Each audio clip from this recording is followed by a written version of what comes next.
Sebelum saya ke situ saya benahi dulu hal yang pernah saya terangkan di sini nih. Kita diajarkan di Fakultas Hukum bahwa sumber dari segala sumber hukum kita adalah Pancasila itu. Kalau ditanya apa dasar metodologinya, Stufenbaum teori dari Hans Kelsen. Benar nggak? Yes. Kata profesor begitu, kata dosen begitu, kata asisten dosen begitu, kata skripsi begitu, kata tesis begitu, kata disertasi begitu. Berapa banyak disertasi yang mesti saya batalkan karena salah menafsirkan Hans Kelsen itu. Di dalam pikiran Hans Kelsen, sumber dari segala sumber hukum itu sifatnya fiksi, sifatnya abstrak. Pancasila itu abstrak apa konkret? Konkret. Ada 5 silanya, ada tanggal lahirnya. Kenapa dia disebut sebagai sumber segala sumber hukum menurut metodologi Kelsenian? Itu pasti diomeli oleh Kelsen. Karena kita butuh kepastian ideologi sebetulnya. Menurut Hans Kelsen nggak bicara tentang ideologi. Dia bicara tentang norma hukum yang akan menjadi tuntunan bagi norma di bawahnya tuh. Bukan ideologi. Kacau kan jadinya. Tapi kesalahan itu udah berpuluhan tahun tuh. Kenapa itu terjadi? Karena si profesor yang mengajarkan Hans Kelsen tidak mengerti apa yang dimaksud dengan judul bukunya itu. Pure Theory of Law. Sama seperti buku dari gurunya, Immanuel Kant, tentang pure reason, akal budi murni, hukum yang murni. Hukum yang murni itu dia mesti pada tingkat abstraksi. Supaya dia jadi paradigma. Yang di dalam istilah gurunya, dia jadi regulatif ideas, ide yang mengatur. Nggak boleh ide itu diturunkan. Pancasila dulu pernah diturunkan jadi 30 butir oleh Soeharto. Jadi per definisi secara ilmu pengetahuan menyebutkan Pancasila sumber segala sumber hukum berdasarkan prinsip positivisme. Kelsen yang salah secara logis, berbahaya secara sosiologis. Sekarang pertanyaannya, siapa yang mau kritik itu dan siapa yang mau revisi itu? Saya nulis panjang di situ. Dan orang bilang, "Yudah terima aja lah." Bukan terima aja, salah ya salah. Koreksi dong, jangan diandalkan pada Stufenbaum teori. Lalu diandalkan kepada siapa? Udah berlaku sekarang. Apalagi kalau kita lihat sila kelima itu, versi Pancasila sila kelima itu Marxisme kah? Keadilan sosial bagi seluruh rakyat Indonesia? Rawlsian kah? Aristotelian kah? Apa? Syariat kah? Nggak ada yang mau jawab kan? Sekarang kita lihat konfliknya misalnya. Keadilan versi Partai Demokrasi Indonesia Perjuangan. Keadilan sosial di sila kelima itu pasti dimaksudkan versi yang diterangkan oleh Bung Karno. Yaitu keadilan di dalam sistem yang kooperasi sosialistis. Bung Karno bilang itu saya peroleh dari sumber-sumber Marxisme. Bukan komunisme itu. Bung Hatta bilang itu saya peroleh dari pelajaran dari Werner Lombard misalnya. Tentang sosialisme di negara kesejahteraan. Sila kelima. Itu yang dipegang oleh PDIP itu. Sekarang coba kita lihat kontradiksinya. Keadilan versi PDIP itu dimaterialkan dengan mengundang Sandiaga Uno menjadi wakil presiden Ganjar. Compatible? Apakah Ganjar seorang sosialistis? Ganjar seorang kapitalis. Yang pasti anti pada pajak. Itu pikiran kapitalis. Pikiran dari sistem keadilan yang libertarian. Padahal kita perlu pajak karena negara kesejahteraan. Walaupun pajak itu memberatkan APBN itu. Tapi konsepnya begitu. Jadi Anda lihat versi keadilan itu tidak kompatibel. Mestinya ada perdebatan. Kenapa PDIP pasang atau mengundang Sandiaga Uno untuk jadi wakil presiden? Bukankah itu bertentangan dengan prinsip PDIP sendiri? Bahwa keadilan sosial itu sifatnya distributif, bukan akumulatif. Sandi datang dengan prinsip akumulasi, akumulasi, akumulasi. Pidato Sandi pertama ketika masuk P3, saya siap menggelontorkan uang untuk kampanye. Mau di PDIP kayak mau di mana. Menggelontorkan uang, bukan menggelontorkan ide. Coba, dari awal kita tahu bahwa etik publik kita itu rusak, kacau. Karena tadi prinsip-prinsip yang kita sebut sebagai virtus itu hilang. Kita ingin Sandi jadi kapitalis yang sempurna. Lakukan akumulasi terus. Jadi yang salah siapa? Sandi atau Megawati? Ya mesti jawab. Jangan ragu-ragu jawabnya. Kita mesti kasih vonis bahwa PDIP kacau di dalam ideologi. Ini cuma contoh PDIP. Bisa contoh Demokrat, bisa contoh PAN, segala macam. Bisa dicontoh. Kalau kita mau berpikir habis-habisan tentang the very principle of the idea of justice. Pokoknya, jadi saya mau ada kejujuran bertengkar di sini. Mungkin ada yang pro PDIP, oh tapi kan begini. Bukan tapi prinsip dasar dari justice itu apa? Itu yang akan merusak nanti public policy. Ganjar akan bertengkar terus. Assuming Ganjar adalah seorang Soekarnois, dia akan bertengkar terus dengan wakil presidennya. Lalu yang dirugikan siapa? Ya kita, karena kita nggak tahu arahnya apa. Bisa dapat nggak poin itu ya?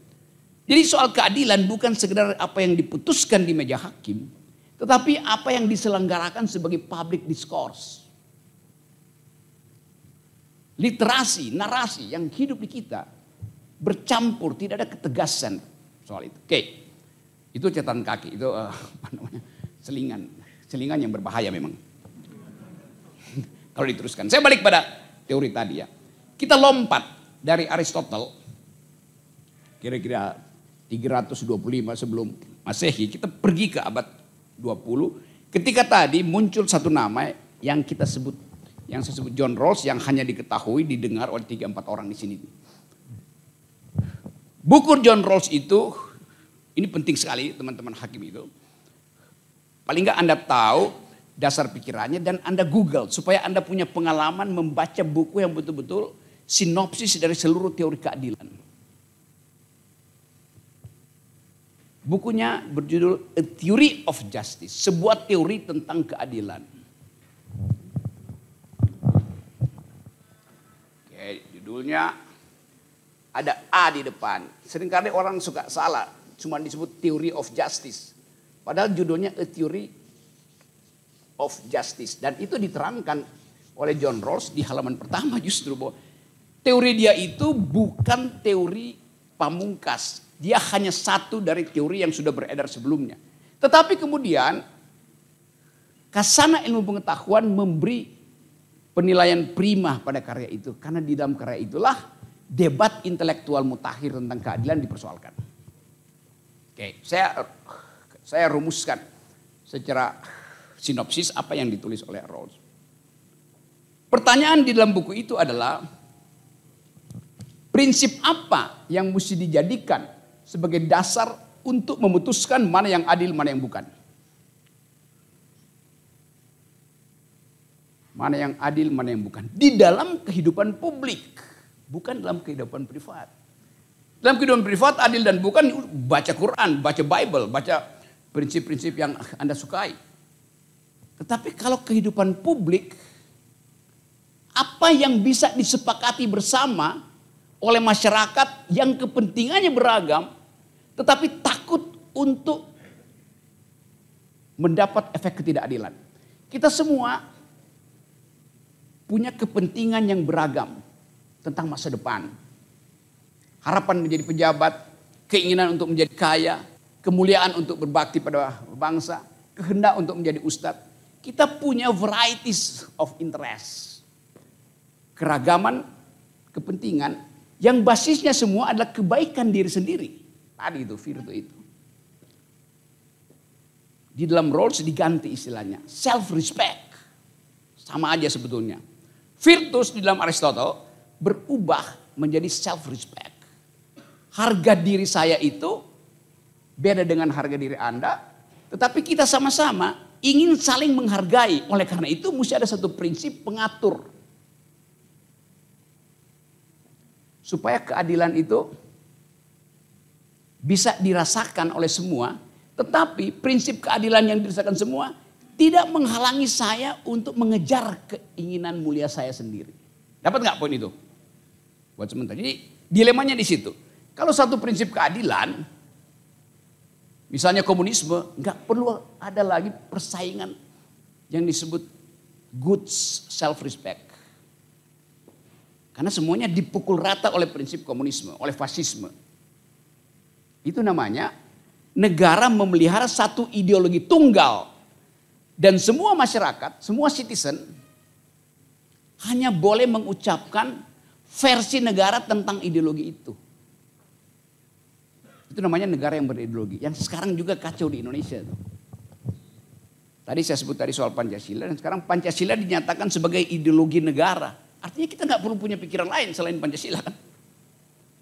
Karena kita warga negara. Tapi apa betul begitu kedudukan Pancasila? Kalau begitu negara ini menjadi negara otoriter. Tapi kan Pancasila baik. Iya, tetapi jadi otoriter. Sama seperti Stalin mengklaim komunisme itu baik. Lenin mengklaim komunis itu baik.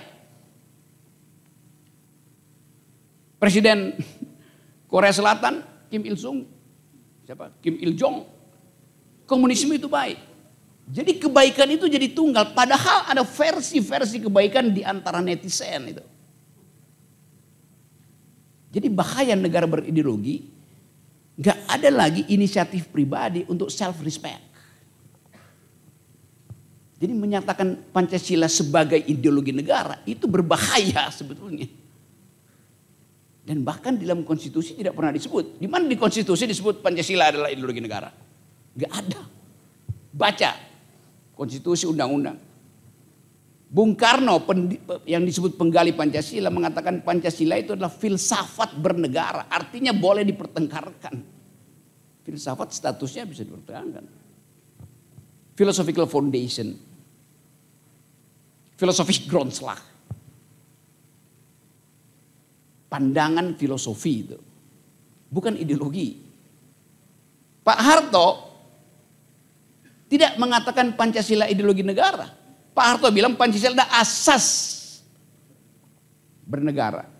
Belakangan disebut tunggal, tapi tidak pernah disebut ideologi. Hanya Pak Jokowi yang bilang Pancasila ideologi negara. Dan gak ada akademisi yang protes itu. Berbahaya menyebut Pancasila ideologi negara, bahaya betul. Karena itu menghalangi kemajemukan. Negara tidak boleh berideologi. Yang berideologi itu orang. Kalau negara berideologi jadi kayak Jerman, jadi kayak Korea Utara tuh. Jadi kewarasan kita disulap oleh ketakutan kita untuk meneliti, untuk berpikir tajam dan kritis. Itu susahnya. Kalau Anda tidak Pancasila berarti Anda Islam radikal. Berarti Anda teroris. Berarti Anda komunis. Berarti Anda marxistis. Berarti Anda sosialis. Loh di dalam Pancasila semua itu ada. Keadilan sosial itu adalah pikiran marxistis. From each according to his or her ability to each according to his or her needs. Dari setiap orang saya ambil keahliannya untuk disubsidi pada orang yang membutuhkan keahlian itu. Dalam versi yang agak lunak. Itu prinsip yang diajarkan oleh Karl Marx. Saya pajaki orang kaya, saya subsidikan pada orang miskin. Itu pikiran Marxisme. Ada dalam Pancasila. Jadi saudara, ini adalah kelas. Saya senang karena teman-teman diasuh oleh Pak Arief, teman berpikir saya. Saya berdebat, bercakap-cakap. Bayangkan kalau yang memimpin Litbang ini seorang yang birokratis, teknokratik tok. Gak akan ada diskursus semacam ini. Jadi saya ingin Pak Arief ini jadi kepala Litbang seumur hidup. Tapi itu juga menghalangi, betul. Tapi kita juga harus ingat, apakah virtus Pak Arief di situ? Kenapa nggak kita tingkatkan aja? Dari sekarang lompat aja jadi ketua Mahkamah Agung. Kan itu ukuran kalau saya pakai teori virtus itu. Virtus beliau adalah memimpin diskursus keadilan pada narasi yang paling akademis. Ketua Mahkamah Agung mestinya begitu. Namanya Mahkamah Agung. Kemampuan untuk mengabstraksikan konsep. Demikian juga Mahkamah Konstitusi. Ketuanya mesti seseorang yang aktusnya itu primus. Di dalam kedudukan sebagai king philosopher di Mahkamah Konstitusi. Supaya yang diputuskan Mahkamah Konstitusi, kayak kemarin terbuka tertutup, itu bukan karena tekanan publik. Tetapi karena reason dia dan passion dia tentang konstitusi. Supaya yang diputuskan oleh Ketua Mahkamah Konstitusi bukan karena Jokowi ingin balas dendam pada Megawati. Karena itu dibuka sistem terbuka. Kan bukan itu yang namanya aktus dari seorang Ketua Mahkamah Konstitusi. Tapi ternyata begitu, Ketua Mahkamah Konstitusi tidak punya aktusnya. Tidak konsisten dia. Dia bikin sistem terbuka, tapi dalam Omnibus Law dia tutup. Di mana aktusnya orang semacam ini itu? Saya kasih kritik begitu terus menerus tuh. Bukan karena saya dendam, tapi saya punya cara berpikir untuk konsisten dong Anda itu. Tapi kita hidup di dalam era inkonsistensi. Udah terjadi. Saya balik pada soal tadi. Jadi tadi nama orang itu adalah John Rawls.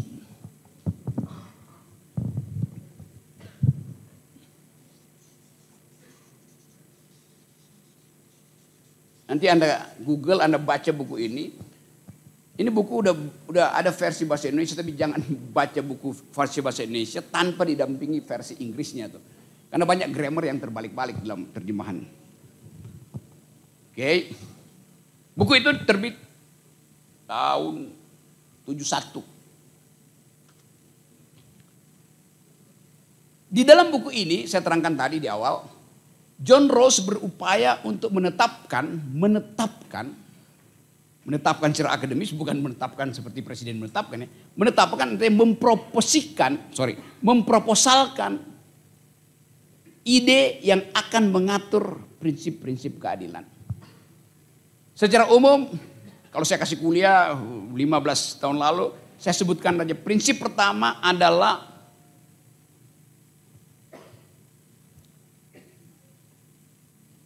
liberties, kebebasan. Nanti saya uraiin ya, pokoknya kita ingat-ingat dulu jalan pikirannya itu. Saya juga mesti ingat-ingat karena udah lama saya terangin itu. Saya cari-cari bukunya kemarin nggak ketemu-ketemu tuh. Tapi saya kira jarang saya salah dalam mengingat.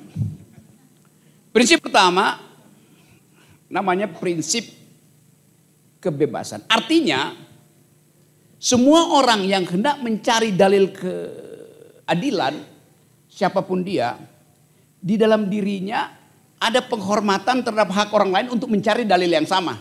Itu gampangnya. Jadi dia punya prinsip kebebasan. Atau begini, kenapa kita perlu dalil keadilan? Karena kita hidup bersama. Sehingga harus ada prinsip tentang keadilan. Kalau kita nggak hidup bersama, nggak ada prinsip. Setiap orang kejar prinsipnya sendiri kan. Yang sering disebut ius societas, ubi societas, ibi ius. Betul ya? Setiap ada komunitas, masyarakat, diperlukan pengaturan hukum. Dalam soal ini pengaturan keadilan.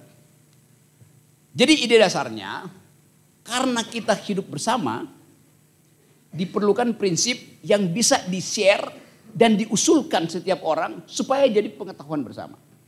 Jadi setiap kita, saya ingin ada kebaikan, ada kegunaan hidup saya, maka saya perlu semacam jaminan bahwa yang saya share itu akan dihargai oleh orang lain karena ada kehidupan bersama. Saya minta orang respect pada prinsip saya bahwa adil artinya saya boleh mengejar sesuka-suka saya, menguras sumber daya. Tolong respect itu. Ada orang di samping saya bilang, prinsip saya adalah halangi penggalian batu bara dan nikel yang melampaui daya dukung alam. Saya hormati prinsip itu. Ada orang yang merasa bahwa semua hal yang dua orang tadi bicarakan gak ada gunanya kalau Anda gak berdoa tiap hari itu. Oke, saya terima itu. Jadi ada versi-versi kebaikan pada setiap otak warga negara. Kalau terjadi persaingan itu, dan tidak ada prinsip pengatur utama, chaos yang terjadi. Karena itu John Rawls mengajukan prinsip pengatur yang di dalam pengertian Aristotelian disebut sebagai regulative ideal. Apa yang mengatur itu? Apa yang bisa mengatur itu?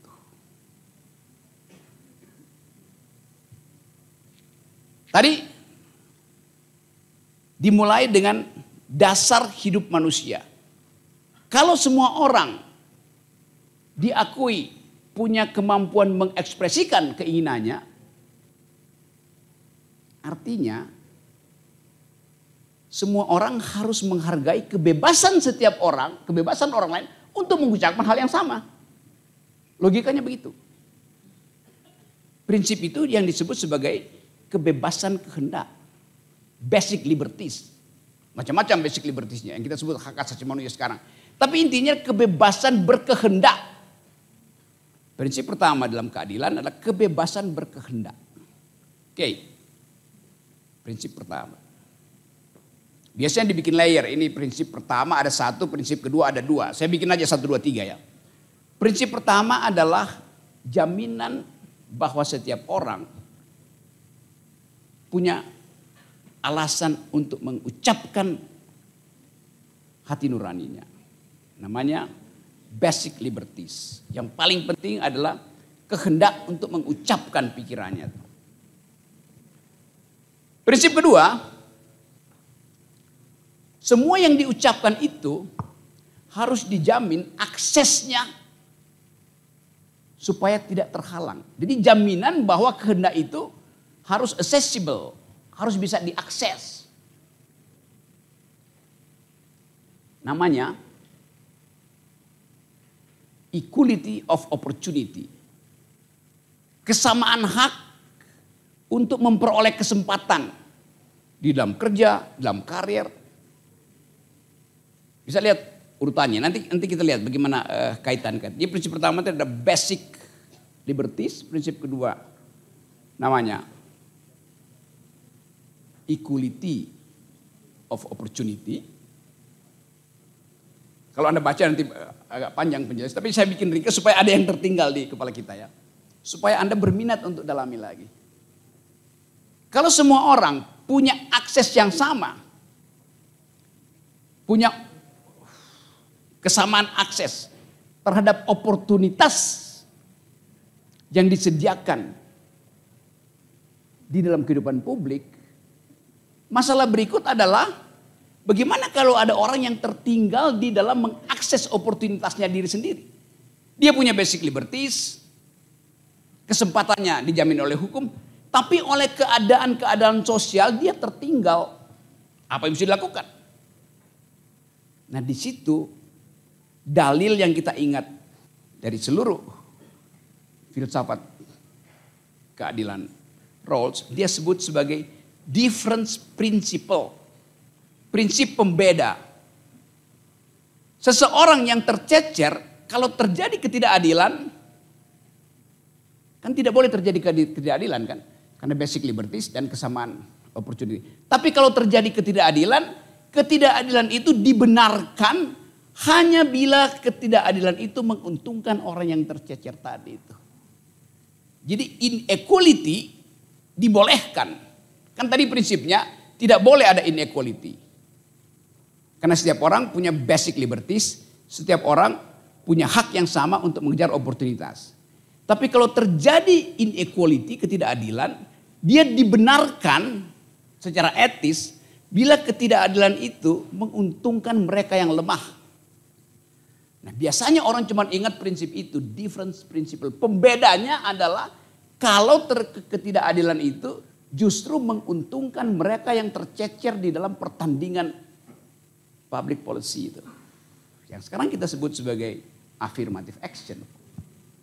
Yang paling bagus adalah menerangkan dalam problem affirmative action.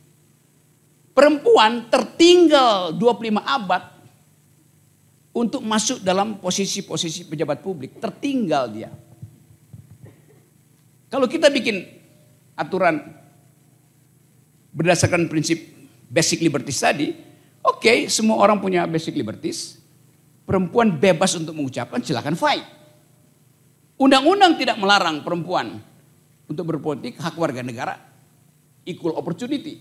Tapi faktanya perempuan oleh karena kebudayaan selalu ditinggalkan oleh laki-laki. Maka dibuatlah prinsip affirmative action. 30% adalah hak perempuan. Adil nggak tuh? Tidak adil. Tetapi dibenarkan oleh Rawls karena perempuan adalah pihak yang dirugikan selama 25 abad. Kan hak perempuan baru di awal abad 20 diakui. Di dalam hukum perempuan bukan penyandang hak. Dia mesti ada di bawah proteksi laki-laki, entah sebagai suaminya, entah sebagai apa segala macam. Sampai sekarang juga kalau Anda perempuan, walaupun Anda hakim, minta kredit di bank, bank akan tanya, suamimu siapa? Kolateralnya apa? Pekerjaannya apa? Padahal suami Anda itu penganggur.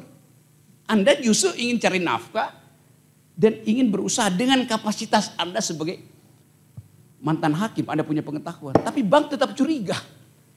Padahal undang-undang bilang siapapun boleh. Tetapi culture matters.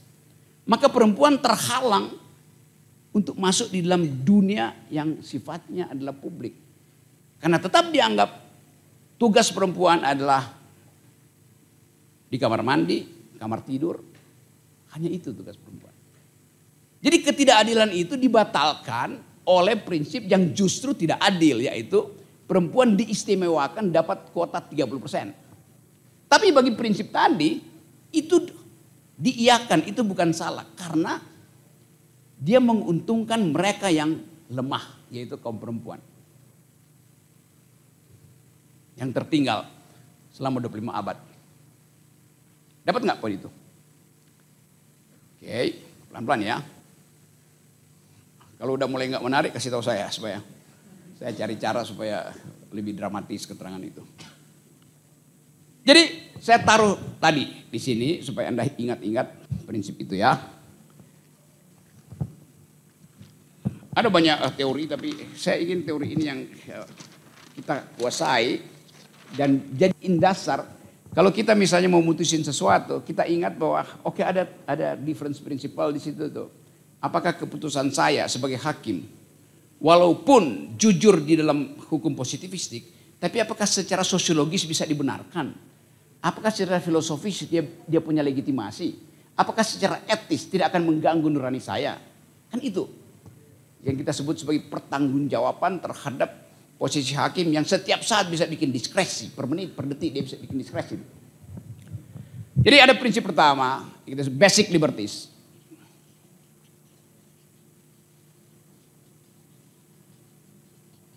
Yang paling utama ada banyak bisa kita taruh adalah kebebasan kehendak atau kebebasan mengucapkan kata hati.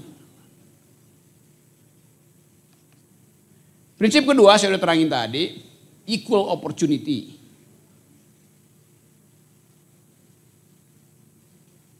Ada akses yang sama untuk pergi pada kesempatan untuk bersaing di dalam jabatan publik, punya akses pada ekonomi, itu kita sebut aja akses opportunity. Ini yang paling yang perlu diingat.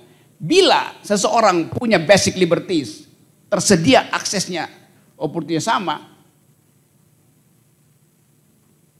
Tapi kalau terjadi ketidakadilan, bila terjadi inequality, maka inequality itu memang melanggar dua hal ini, tapi dia dibenarkan bila ketidakadilan itu justru menguntungkan mereka yang paling lemah itu.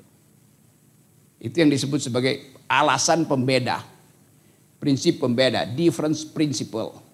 Pembeda apa? Pembeda dari dua ini. Pembeda dari status orang tadi yang tercecer. Ini yang kemudian kita bilang hak perempuan, hak difabilitas, hak lingkungan. Jadi semua prinsip dari difference principle dimaksudkan justru untuk melindungi mereka yang terhalang oleh kehidupan sosial politik, oleh variabel-variabel sosial politik.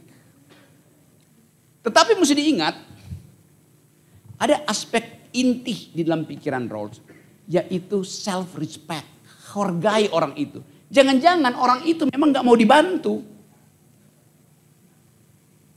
Saya miskin, saya nggak mau dibantu.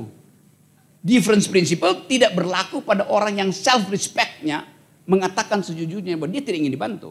Walaupun dibantu tidak melanggar aspek keadilan tadi. Saya nangkap enggak? Kalau saya rumuskan secara positif, kenapa? Apa alasan saya membantu orang yang lemah? Rasa kasihan? Bukan. Alasan rasionalnya adalah supaya self respectnya bangkit dan dia bisa memaksimalkan potensi-potensi dia yang tadi terhalang oleh kultur, oleh feudalisme segala macam. Jadi bukan saya ingin membantu dia karena kasihan, tapi justru saya ingin kesetaraan saya dengan dia itu memungkinkan dia bercakap-cakap dengan saya secara setara.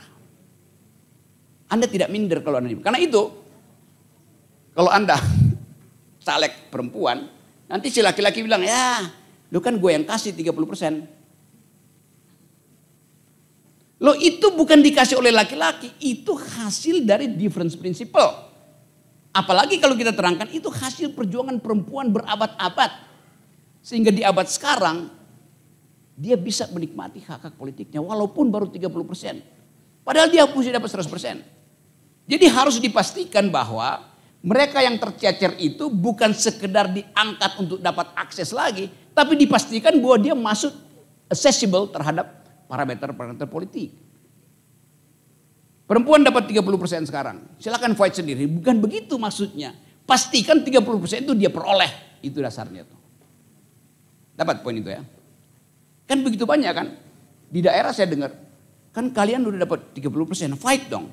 Justru 30% itu dasar untuk dipastikan masuk. Bukan untuk fight. Begitu fight balik lagi pada 2%. Karena kultur. Laki-laki boleh kampanye malam hari, perempuan gak boleh kampanye malam hari. Kan itu dasarnya. Jadi teman-teman ini hal yang penting, prinsip-prinsip yang penting. Oke, saya berhenti di situ dulu, saya sudah terangkan prinsip-prinsip itu, silahkan ingatkan saya apa yang kurang, saya akan tambahkan, kalau berlebih silahkan kurangi. Jadi ulangi, satu ada basic liberties, setiap orang punya alasan untuk berkehendak, dasarnya itu. Yang kedua, equal opportunity. Harus dijamin akses sebuah orang pada sumber-sumber ekonomi terutama dan sumber politik. Yang ketiga, terhadap mereka yang kekurangan kemampuan masuk secara equal dalam opportunity dan terhalang untuk menikmati basic liberties, dia harus diproteksi dengan prinsip inequality itu. Dapat poin itu ya? Oke. Saya istirahat di situ sambil saudara ya mereka-reka apa yang bisa dibantahkan pada saya.